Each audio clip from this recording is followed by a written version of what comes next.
ओम शांति। आज हम सुनते हैं 12 जनवरी के ईश्वरीय महावाक्य। पहले एक नज़र आज के महावाक्यों से कुछ मुख्य पॉइंट्स पर डालते हैं। आज बाबा कहते हैं जिनके अंदर नाममात्र भी क्रोध है, लड़ते झगड़ते हैं, वह आस्तिक नहीं है, वो नास्तिक हैं। बाबा कहते हैं जब भगवान की संतान बन गए तो भूत तो होने ही नहीं चाहिए। अगर भूत हैं तो आप नास्तिक ठहरे। जो पूछते हैं कैसे होता है, इसलिए पहले पहले तो श्रीमत की बात बुद्धि में बिठानी पड़े, तब जाके आगे समझ में आए। बाबा ने कहा स्वर्ग में वही जा सकते हैं जो पूरे निश्चय बुद्धि बच्चे हैं। बाबा कोई श्राप नहीं देते हैं, हम आपे ही श्रापित होते हैं। पढ़ाई नहीं पढ़ते और अपने आप पर ध्यान नहीं देते तो हम अपने आप को आपे ही श्रापित करते हैं। अब हम सुनते हैं विस्तार से बाबा के महावाक्य। मीठे बच्चे, अपने को आत्मा समझ, आत्मा भाई से बात करो, ऐसी दृष्टि पक्की करो तो भूत प्रवेश नहीं करेंगे। जब कोई में भूत देखो तो उससे किनारा कर लो। प्रश्न पूछते हैं बाबा, बाप का बनने के बाद भी आस्तिक और नास्तिक बच्चे हैं, वह कैसे? उत्तर है, आस्तिक वह हैं जो ईश्वरीय कायदों का पालन करते, देही अभिमानी रहने का पुरुषार्थ करते, और नास्तिक वह हैं जो ईश्वरीय कायदों के खिलाफ भूतों के वश हो आपस में लड़ते झगड़ते हैं। सेकंड नंबर, आस्तिक बच्चे देह सहित देह के सब संबंधों से बुद्धियोग तोड़ अपने को भाई भाई समझते हैं। नास्तिक देह अभिमान में रहते हैं। ओम शांति। पहले पहले बाप बच्चों को समझाते हैं कि हे बच्चे, बुद्धि में सदा ये याद रखो कि शिव बाबा हमारा सुप्रीम बाप भी है, सुप्रीम शिक्षक भी है, सुप्रीम सतगुरु भी है। यह पहले पहले बुद्धि में जरूर आना चाहिए। हर एक अपने को जान सकते हैं कि हमारी बुद्धि में आया व नहीं। अगर बुद्धि में याद आता तो आस्तिक हैं, नहीं आता है तो नास्तिक हैं। स्टूडेंट की बुद्धि में फट से आना चाहिए कि टीचर आया है। घर में रहते हैं तो वह भूल जाता है। उस रुहाब से बहुत कोई मुश्किल समझते हैं कि हमारा सुप्रीम बाबा आया हुआ है, वह टीचर भी है और वापस ले जाने वाला सतगुरु भी है। याद आने से ही खुशी का पारा चढ़ेगा, नहीं तो अपने ही दुख दर्द दुनिया की छीछी बातों में भिन्न भिन्न ख्यालात में बैठे रहते हैं। दूसरी बात, बहुत करके बच्चों से पूछते हैं कि विनाश में बाकी कितना समय है। बोलो, यह पूछने की बात नहीं है। पहले तो यह हमको किसने समझाया है, उनको जानो। पहले बाप का परिचय दो, आदत पड़ी हुई होगी तो समझाएंगे, नहीं तो भूल जाएंगे। बाबा कितना कहते हैं, अपने को आत्मा समझो, दूसरी को आत्मा की दृष्टि से देखो, परंतु वह दृष्टि ठहरती नहीं है। रुपये से एक आना भी मुश्किल बैठता है, जैसे बुद्धि में ठहरता ही नहीं है। यह कोई बाप श्राप नहीं देते, यह तो बाप समझाते हैं कि ज्ञान बहुत ऊंचा है।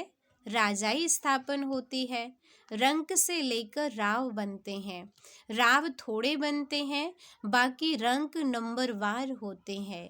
लास्ट नंबर वाले की बुद्धि में कभी कोई बात बैठ न सके, तो पहले जब किसको भी समझाते हो तो शिव बाबा का जो 32 गुणों वाला चित्र बनाया है उस पर समझाना चाहिए। उसमें भी लिखा हुआ है सुप्रीम फादर, सुप्रीम टीचर सतगुरु है। पहले जब यह निश्चय होगा कि समझाने वाला सुप्रीम फादर है तो फिर संशय नहीं लाएंगे। बाप बिगर यह स्थापना कोई कर नहीं सके। तुम जब समझाते हो कि यह स्थापना हो रही है तो उन्हों की बुद्धि में यह जरूर आना चाहिए कि इन्हों को समझाने वाला कोई है। कोई मनुष्य मात्र तो ऐसे कह न सके कि यह राज्य स्थापन हो रहा है, तो पहले पहले बाप का निश्चय पक्का कराना है। हमको परमात्मा बाप पढ़ाते हैं, यह कोई मनुष्य मत नहीं है, यह ईश्वरीय मत है। नई दुनिया तो जरूर बाप द्वारा ही स्थापन होगी। पुरानी दुनिया का विनाश यह भी बाप का ही काम है। यह निश्चय जब तक नहीं होगा तो पूछते ही रहेंगे कि कैसे होता है। इसलिए पहले पहले तो श्रीमत की बात बुद्धि में बिठानी पड़े, तब आगे समझ सकें। नहीं तो मनुष्य मत समझ लेते हैं। हर एक मनुष्य की मत अलग है, मनुष्यों की मत एक हो न सके। इस समय तुमको मत देने वाला एक ही है। उनकी श्रीमत पर कायदे सिर चलना यह भी बड़ा मुश्किल है। बाप कहते हैं देही अभिमानी बनो। ऐसा समझो कि हम भाई भाई से बात करते हैं तो फिर लड़ना झगड़ना कभी हो न सके। देह अभिमान में आया समझो नास्तिक है, देही अभिमानी नहीं है तो वह नास्तिक है। देही अभिमानी बने तो समझो आस्तिक है, यानी आत्मा निश्चय करें। देह अभिमान बहुत नुकसानकारक है। जरा भी लड़ते झगड़ते हैं तो समझो नास्तिक हैं, बाप को जानते ही नहीं। क्रोध का भूत है तो नास्तिक ठहरा। बाप के बच्चों में भूत कहाँ से आया, वह आस्तिक नहीं ठहरा। भल कितना भी कहें हमारा बाप में प्यार है, परंतु ईश्वरीय कायदे के खिलाफ बात करते हैं तो उन्हें रावण संप्रदाय का समझना चाहिए। देह अभिमान में है, कोई में भूत देखो, दृष्टि खराब देखो तो हट जाना चाहिए। भूत के आगे खड़ा रहने से भूत की प्रवेशता हो जाएगी। भूत भूत में लड़ पड़ते हैं। भूत आए तो पूरा नास्तिक है। देवताएं तो सर्वगुण संपन्न होते हैं, वह गुण नहीं है तो नास्तिक है। नास्तिक वर्षा थोड़े ही लेंगे, जरा भी खामी नहीं होनी चाहिए, नहीं तो बहुत सजा खाकर प्रजा में जाना पड़ेगा। भूत से दूर रहना चाहिए। भूत का सामना किया तो भूत आ जाएगा। भूत से कभी सामना नहीं किया जाता है, उससे जास्ती बात भी नहीं करनी चाहिए। बाबा कहते हैं यह है भूतों की दुनिया। भूत जब तक निकले नहीं हैं तो सजाएं भी खानी पड़ेंगी, पद भी पा नहीं सकेंगे। लड़ाई तो एक ही है, कोई राव बन जाते हैं, कोई रंक बन जाते हैं। राव की दुनिया थी, अभी रंकों की दुनिया है। सब में भूत हैं। भूत निकालने का पूरा पुरुषार्थ करना चाहिए। बाबा मुरली में बहुत समझाते हैं, किस्म किस्म के स्वभाव होते हैं, बात मत पूछो।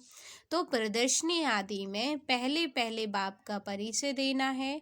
बाप कितना लवली है, वह हमको ऐसा देवता बनाते हैं। गायन भी है, मनुष्य से देवता किए करत ना लागीवार। देवताएं थे सतयुग में तो जरूर उनसे पहले कलयुग था। ये सृष्टि चक्र का ज्ञान भी तुम बच्चों की बुद्धि में अब है, वहाँ यह ज्ञान इन देवताओं में नहीं रहेगा। अब तुम नॉलेजफुल बनते हो, फिर पद मिल गया तो नॉलेज की दरकार नहीं। यह है बेहद का बाप, जिससे 21 पीढ़ी तुमको स्वर्ग का वर्षा मिलता है। तो ऐसे बाप को कितना याद करना चाहिए। बाबा सदैव समझाते हैं कि हमेशा समझो कि शिव बाबा हमको समझा रहे हैं। शिव बाबा इस रथ द्वारा हमको पढ़ा रहे हैं। वह हमारा बाप टीचर गुरु है। यह है बेहद की पढ़ाई। तुम समझते हो पहले हम तुच्छ बुद्धि थे। इस कॉलेज का कोई को जरा भी पता नहीं है, इसलिए समझाने के समय अच्छी तरह से घोट घोट कर समझाओ। श्री कृष्ण की तो बात ही नहीं। बाप ने समझाया है श्री कृष्ण का कोई चरित्र है ही नहीं, सिवाय शिव बाबा के, ब्रह्मा विष्णु शंकर के चरित्र हो न सके। चरित्र है ही एक का जो मनुष्य से देवता बनाते हैं, विश्व को हेवन बनाते हैं, स्वर्ग बनाते हैं। तुम उस बाप की श्रीमत पर चलते हो, बाप के मददगार हो। बाप नहीं होता तो तुम कुछ भी कर नहीं सकते। तुम अभी वर्थ नाट्य पेनी से वर्थ पाउंड बन रहे हो। अब नंबर वार पुरुषार्थ अनुसार तुम सब जान गए हो। तो पहले पहले है बाप का परिचय। सतयुग में देवताओं की बेहद की बादशाही है, उनके राज्य में और कोई था नहीं। अभी तो कलयुग है, कितने ढेर धर्म हैं। यह एक ही आदि सनातन देवी देवता धर्म कब स्थापन हुआ, ये कोई की बुद्धि में नहीं है। तुम बच्चों की भी बुद्धि में नंबर वार पुरुषार्थ अनुसार है।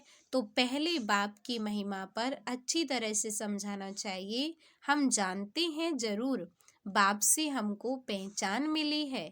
बाप कहते हैं सर्व का सद्गति दाता भी मैं हूँ। कल्प कल्प मैं तुम बच्चों को राय देता हूँ कि अपने को आत्मा समझो और मुझे याद करो, तो आत्मा पति से पावन बन जाएगी। आत्म अभिमानी भव, दूसरे को भी आत्मा समझने से तुम्हारी क्रिमिनल आई नहीं होगी। आत्मा ही शरीर द्वारा कर्म करती है। हम आत्मा हैं, यह आत्मा है, ये पक्का करना है। तुम जानते हो पहले पहले हम 100% पावन थे, फिर पतित बने। आत्मा ही बुलाती है कि बाबा आओ। आत्मा का अभिमान पक्का रहना चाहिए और संबंध सब भूल जाने चाहिए।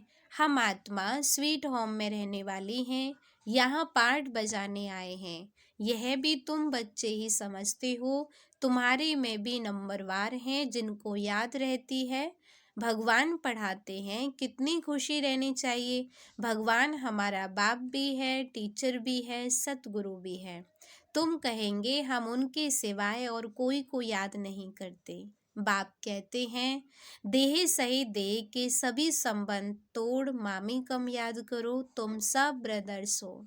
कोई मानते हैं कोई नहीं मानते हैं, तो समझो नास्तिक हैं। हम शिव बाबा के बच्चे हैं तो पावन होने चाहिए। बाप को बुलाते ही हैं बाबा आकर हमको पावन विश्व का मालिक बनाओ। सतयुग में तो पावन होने की बात ही नहीं है। पहले तो यह समझो कि यह शिव बाबा है, इनसे नई दुनिया स्थापन होती है। अगर पूछे कि विनाश कब होगा तो बोलो पहले अलफ को समझो। अलफ को नहीं समझा तो पीछे की बात बुद्धि में कैसे आएगी। हम सत्य बाप के बच्चे सत्य बोलते हैं। हम कोई मनुष्य के बच्चे नहीं हैं, हम शिव बाबा के बच्चे हैं। भगवानुवाच, भगवान उनको कहा जाता है जो सभी ब्रदर्स का, आत्मा भाई भाइयों का बाप है। मनुष्य अपने को भगवान कहला नहीं सके। भगवान तो निराकार है, वह बाप टीचर सतगुरु है। कोई मनुष्य बाप टीचर सतगुरु हो नहीं सके। कोई भी मनुष्य किसकी सदगति कर नहीं सकते, भगवान हो नहीं सके। बाबा है पतित पावन, पतित बनाता है रावण। बाकी यह सब है भक्ति के गुरु। यह भी तुम समझते हो जो यहाँ आते हैं वह आस्तिक तो बनते हैं। बेहद के बाप के पास आकर निश्चय करते हैं यह हमारा बाप टीचर गुरु है। जब कंप्लीट दैवी गुण आ जाएंगे तो लड़ाई भी लगेगी। समय अनुसार तुम खुद समझेंगे कि अब कर्मातीत अवस्था को पहुंच रहे हैं। अभी कर्मातीत अवस्था हुई कहाँ है। अभी बहुत काम है, बहुतों को पैगाम देना है। बाप से वर्षा लेने का तो सबको हक है। अभी तो लड़ाई जोर से होगी, फिर यह हॉस्पिटल डॉक्टर आदि कुछ नहीं रहेंगे। बाप बच्चों को सम्मुख समझा रहे हैं कि तुम आत्माएं 84 जन्म शरीर धारण कर अपना पाठ बजाती हो। किसी के 70-80 जन्म भी होंगे। अभी जाना तो सबको है, विनाश होना ही है। अपवित्र आत्मा जा नहीं सके। पावन होने के लिए बाप को जरूर याद करना है, मेहनत है। 21 जन्मों के लिए स्वर्गवासी बनना है। कोई कम बात है क्या? मनुष्य तो कह देते फलाना स्वर्गवासी हुआ। अरे स्वर्ग है कहाँ? कुछ भी समझते नहीं। तुम बच्चों को बड़ी खुशी रहनी चाहिए कि भगवान हमको पढ़ाते हैं, विश्व का मालिक बनाते हैं। खुशी एक होती है स्थायी, दूसरी होती है अल्पकाल की। पढ़ेंगे पढ़ाएंगे नहीं तो खुशी क्या होगी? आसुरी गुणों को भगाना है। बाप कितना समझाते हैं, कर्म भोग कितना है। जब तक कर्म भोग है तो यह निशानी है अभी तक कर्मातीत अवस्था हुई नहीं है। अभी मेहनत करनी है। कोई भी माया के तूफान ने आए, बच्चों को यह निश्चय है कि बाप ने हमको अनेक बार मनुष्य से देवता बनाया है। यह बुद्धि में आए तो भी अहो सौभाग्य। यह बेहद का बड़ा स्कूल है, वह होता है हद का छोटा। बाप को तो बहुत तरस पड़ता है, कैसे समझाऊं, कोई से तो अब तक भी भूत निकले नहीं हैं। दिल पर चढ़ने बदले गिर पड़ते हैं। कई बच्चियां तो तैयार हो रही हैं अनेकों का कल्याण करने के लिए। अच्छा, मीठे मीठे सिक्के लदे बच्चों प्रति माता पिता बाप दादा का याद प्यार और गुड मॉर्निंग। रूहानी बाप की रूहानी बच्चों को नमस्ते। हम रूहानी बच्चों की रूहानी बाप दादा को नमस्ते नमस्ते। शुक्रिया बाबा, शुक्रिया शुक्रिया। धारणा के लिए मुख्य सार है, फर्स्ट पॉइंट है, कोई भी बात ईश्वरीय कायदे के खिलाफ नहीं करनी है। किसी में भी अगर भूत की प्रवेशता है या दृष्टि खराब है तो उसके सामने से हट जाना है, उनसे जास्ती बात नहीं करनी है। सेकंड नंबर है, स्थायी खुशी में रहने के लिए पढ़ाई पर पूरा ध्यान देना है। आसुरी गुणों को निकाल दैवी गुण धारण कर आस्तिक बनना है। वरदान है, निश्चय और नशे के आधार से हर परिस्थिति पर विजय प्राप्त करने वाले सिद्धि स्वरूप भव। योग द्वारा अब ऐसी सिद्धि प्राप्त करो जो अप्राप्ति भी प्राप्ति का अनुभव कराए। निश्चय और नशा हर परिस्थिति में विजयी बना देता है। आगे चलकर ऐसे पेपर भी आएंगे जो सूखी रोटी भी खानी पड़ेगी, लेकिन निश्चय, नशा और योग की सिद्धि की शक्ति सूखी रोटी को भी नरम बना देगी, परेशान नहीं करेगी। आप सिद्धि स्वरूप की शान में रहो तो कोई भी परेशान नहीं कर सकता। कोई भी साधन है तो आराम से यूज करो, लेकिन समय पर धोखा ना दें, यह चेक करो। स्लोगन है, निमित्त बन यथार्थ पाठ बजाओ तो सर्व के सहयोग की मदद मिलती रहेगी। अव्यक्ति साइलेंस द्वारा डबल लाइट फरिश्ता स्थिति का अनुभव करो। किसी भी कार्य में नवीनता की इन्वेंशन के लिए एकाग्रता की आवश्यकता होती है। चाहे लौकिक दुनिया की इन्वेंशन हो, चाहे आध्यात्मिक इन्वेंशन हो। एकाग्रता अर्थात एक ही संकल्प में टिक जाना, एक ही लगन में मगन हो जाना, अपनी शांत स्वरूप स्थिति में स्थित हो जाना। इससे बुद्धि का भटकना सहज ही छूट जाएगा। देह और देह की दुनिया सहज भूल जाएगी और डबल लाइट फरिश्ता स्थिति का अनुभव होने लगेगा। ओम शांति।